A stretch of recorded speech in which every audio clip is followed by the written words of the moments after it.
చాలా నష్టపోయింది.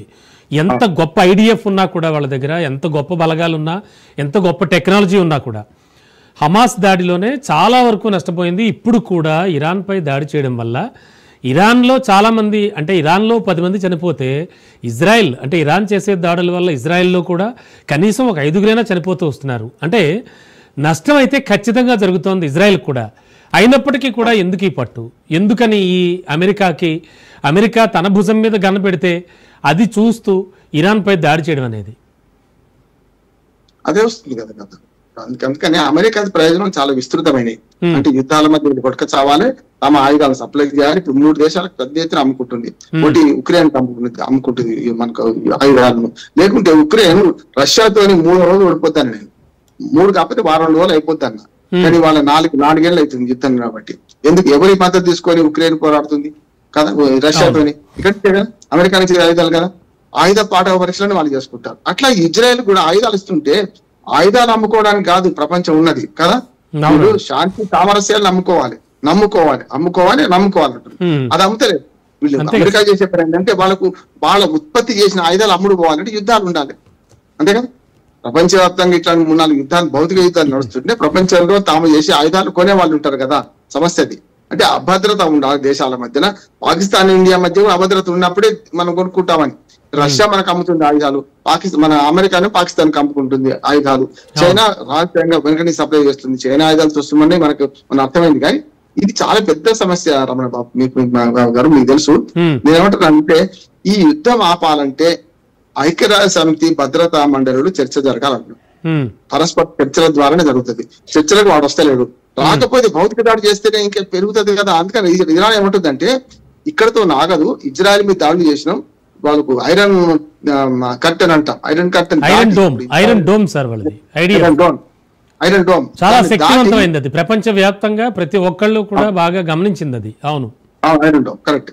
Iron dome దాటి మేము విధ్వంసం చేసినాం కదా. ఇక మీ లెక్క మీకు అత్యంత ఫ్రాన్స్, ఇటలీ, జర్మనీ, ఈ బ్రిటన్ నుంచి మొదలుకొని అమెరికా దాకా దాడులు చేస్తామంటుంది కదా అమెరికా ఇరాన్ అంటుంది. కనుక రేపు పొద్దున నష్టపోతే ఎవరు అంటున్నాను. యుద్ధము ఖచ్చితంగా శాంతి భంగం కలుగుతుంది, ప్రజల ప్రాణాలు పోతాయి కదా. మనం అందుకనే మొన్న ఆపరేషన్ సింధూర్ ఆపడానికి కారణం ఏంది? ఉగ్రవాదుల చర్యలో 26 మంది చనిపోతే కేవలం వాళ్ళ పాకిస్తాన్ దాడుల్లో 16 మంది భారత పౌరులు, ముస్లింలు కావచ్చు, హిందువులు కావచ్చు. మన బాటలు చనిపోయింది కదా, అమాయకులే కదా. వాళ్ళకి ఏమో తెలుసు యుద్ధం వల్ల 16 మంది చనిపోయారు. అట్లా రేపు పొద్దున వాళ్ళేమో పాకిస్తాన్ ఏమో మన మీద పౌర ఆవాసాల మీద దాడి చేస్తుంటే మనమేమో పౌర విమానాలు ముట్టుకోలేదు కదా. ఈ ధర్మము ఇద్దరి మధ్య లేదంటున్నాడు. అమెరికాకి ధర్మం లేదు, ఇటు ఇజ్రాయెల్కి ధర్మం లేదు, ఇరాన్కి అంతకంటే లేదు, ఇరాన్కి మానవీయత లేదు, మానవ కోణమే లేదు. ఎందుకంటే ఇరాన్ ఏం అంటే అంటే ఇరాన్ యొక్క అణు స్థావరాలే లక్ష్యాలా ఇజ్రాయెల్ కి? వాటిని మటాష్ చేస్తే చాలా కరెక్ట్, అంతవరకైతే కరెక్ట్. నా ఉద్దేశం కరెక్ట్, అంతవరకైతే పర్వాలేదు. కానీ దాని వల్ల మళ్ళీ అక్కడి నుంచి దాడులు అయితే కదా. వాళ్ళ దగ్గర ఉన్న అణువాయుధాలు వాడిన అనుకోండి. ఇప్పుడు గతంలో హిరోషిమా నాగసాకి మంచి ఉదాహరణ. మనకి ఇవాడికి 3 తరాలు గడిచినా కూడా కోలుకోలేకపోతున్నాం కదా కదా. 1945 లో ఆగస్టు 6, ఆగస్టు 9 ఆ దుస్సంఘటన ఇవాటికి జపాన్ లోని ఆ 2 నగరాల్లో ప్రజలు అంతెందుకు, అది పెద్దది అణువాయుధాలు. అంతేందుకు మొన్నటి మనం భోపాల్ దుర్ఘటన చూసాం 84 భోపాల్ దుర్ఘటనలో. భోపాల్లో నేను చాలా సార్లు ఉన్నామండి. ఇప్పటికీ ఆ అవశేషాలు కనపడతాయి మనకు. అంటే శ్వాసకోశపులు లేకపోతే రకరకాల వ్యాధులతో వికలాంగులైన వాళ్ళు ఉన్నారు. 3 తరాలు కూడా అక్కడ నష్టపోతున్నారు కదా. సేమ్ ఇది అట్లనే. అందుకని యుద్ధం ఎప్పుడు యుద్ధాన్ని ఆపాల్సిందే. కానీ పెద్దన్న పాత్ర వహించి ఆపుదామా, లేకుంటే సంఘంలో ఉన్న ప్రపంచంలో ఉన్న మిగతా దేశాలను కలుపుకొని పోదామా అనేది ఉన్నది. అంటే ఎప్పుడు కూడా దుందుడుకు చర్యలు ఎప్పుడు ఇద్దరికి నష్టం చేస్తే అంటున్నాడు. ఇజ్రాయెల్ దాడికి ప్రోత్సహించి ఇజ్రాయెల్ ప్రజలు చచ్చిపోతున్నారు, ఇరాన్ ప్రజలు చచ్చిపోతున్నారు. వాళ్ళిద్దరి మధ్య మధ్యవర్తిత్వం చేయాల్సింది ఎవరు? అమెరికా కదా. ఇప్పుడు ఇటు పెట్టగొట్టి ఖచ్చితంగా ఇజ్రాయెల్ వెనక ఎవరున్నారంటే అమెరికా. సమస్య లేదు. వాళ్ళు చెప్తున్నారు 60 రోజులు ఆగిపోన్నాం, 60 రోజుల తర్వాత వాళ్ళు రాలేదు కనుక మేము ప్రోత్సహించమని చెప్తున్నారు అమెరికా అధ్యక్షుడు. ఇప్పుడు ట్రంప్ మాట్లాడుతూనే ఉన్నాడు. అదే ఇది ప్రపంచ యుద్ధాన్ని దారి తీస్తుందా అంటే దారి తీయవచ్చు, చెప్పలేము. ఇట్లా చేస్తే ప్రపంచ యుద్ధం వస్తుంది కదా. అశాంతి ఉంటే ప్రపంచ యుద్ధం వచ్చే అవకాశం అయితే ఉంటది కదా. వాలీబాల్ టుప్పు అని కొట్టుకోరు కదా. ఇది ఎక్కడో ఒక దగ్గర కోపానికి వచ్చి ఆవేశంగానో అణు విస్ఫోటనం జరిగింది అనుకో, అణుబాంబు వేసింది అనుకోండి, అది అక్కడితో ఆగదు కదా. దుష్పరిణామాలు ప్రపంచవ్యాప్తంగా మనం అనుభవించాల్సి వస్తుంది కదా సమస్య. ఉమ్, ఇప్పుడు పాకిస్తాన్ దగ్గర అందుకని మోడీ గారు అన్నారు మేము ఈ న్యూక్లియర్ దాంతో దాడి మన బెదరం అన్నాడు కదా, కానీ అవునండి, బెదరాల్సి వస్తుంది కదా. ఇప్పుడు వాడు మూర్ఖుడి చేతిలో పిచ్చివాడి చేతిలో రాయి కదా, obvious. ఇరాన్ చేతిలో కూడా పిచ్చివాడి చేతిలో రాయని అమెరికా అంటుంది. మరి పిచ్చివాడి చేతిలో రాయినప్పుడు రాయి మనం విసురితే మళ్ళీ వాడు కూడా విసురుతారు కదా. ఖచ్చితంగా. ఎందుకు ఈ కామన్ సెన్స్ ఎందుకు కొట్టలేదు? ఇప్పుడు ఈ లాజిక్ ఎందుకు మిస్ అవుతుంది అమెరికా అని నేను అంటున్నాను. సార్ అండ్ 46 ఏళ్లుగా ఇంతకు ముందు కూడా అడిగాను మిమ్మల్ని, 46 ఏళ్లుగా సాగుతోన్న నియంతృత్వంపై జరుగుతున్న దాడి అంటున్నాడు నెతన్యాహు.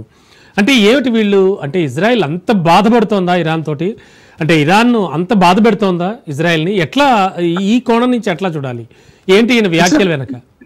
అమెరికా ఇరాన్ యుద్ధం జరిగినప్పుడు కూడా సద్దాం హుసేన్ తో ఇరాక్ తో కూడా యుద్ధం చేసినప్పుడు చూసుకుంటే మనకు ఈ 2 సార్లు మనకు ఆయుధలోకమైన ఇటు ఇరాన్, అటువైపు సద్దాం హుసేన్ ఇరాక్ ఇద్దరితో యుద్ధం చేసినప్పుడు కూడా అదే చేసింది కదా అమెరికా అంటున్నాను.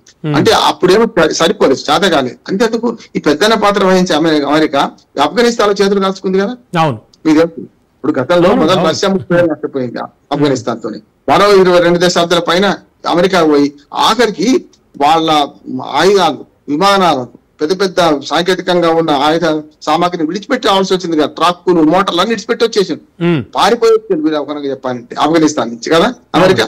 అంటే అనుభవానికి వచ్చినా ఇంకెందుకు తత్వ బోధపడతలేదు? ఆఫ్ఘనిస్తాన్ లో తీవ్రవాదం ఉంది, దాన్ని కంట్రోల్ చేద్దాం అనిపోయింది. ఇప్పుడు వాళ్ళు పాలించుకుంటారు, ఎవరైనా సరే వాళ్ళు పాలించుకుంటారు కదా కదా. తాలిబాన్లు వాళ్ళు పాలించుకుంటారు కదా. ఇప్పుడు తాలిబాన్ ఏమైందంటే వాళ్ళ ఉగ్రవాదం వాళ్ళకి ఎంత నష్టం చేసింది తెలిసింది వాళ్ళకు. నేనేమంటున్నా, ఒక దేశంలో జోక్యం చేసుకునే ముందు మన బెస్ట్ ప్రిన్సిపల్ మనది ఏంటి? భారతదేశం మొదటి నుంచి కూడా ప్రిన్సిపల్ ఏంటంటే అలీన విదేశాంగ విధానం అవలంబిస్తుంది. ఆనాటి ఇచ్చిన వేరే వాళ్ళ సార్వభౌమాధికారులు మనం జోక్యం చేసుకోము, అంతరంగ విషయాలు మన ఆంతరంగ విషయాలు జోక్యం చేసుకో. ఈ 2 పాటిస్తే ఏ దేశమైనా వాళ్ళకు ముప్పు రాదంటున్నాను. అమెరికానే పెద్దన్న పాత్ర వహిస్తే ప్రపంచ పోలీస్ వ్యవహరిస్తే ఎవరిని పడితే వాళ్ళ మీద దాడి చేస్తుంది. కానీ నీ దగ్గర ఆయుధం మంది కనుక దాడి చేస్తున్నా నీకు హక్కు ఎవడు ఇచ్చిండా నేను అంటున్నాను.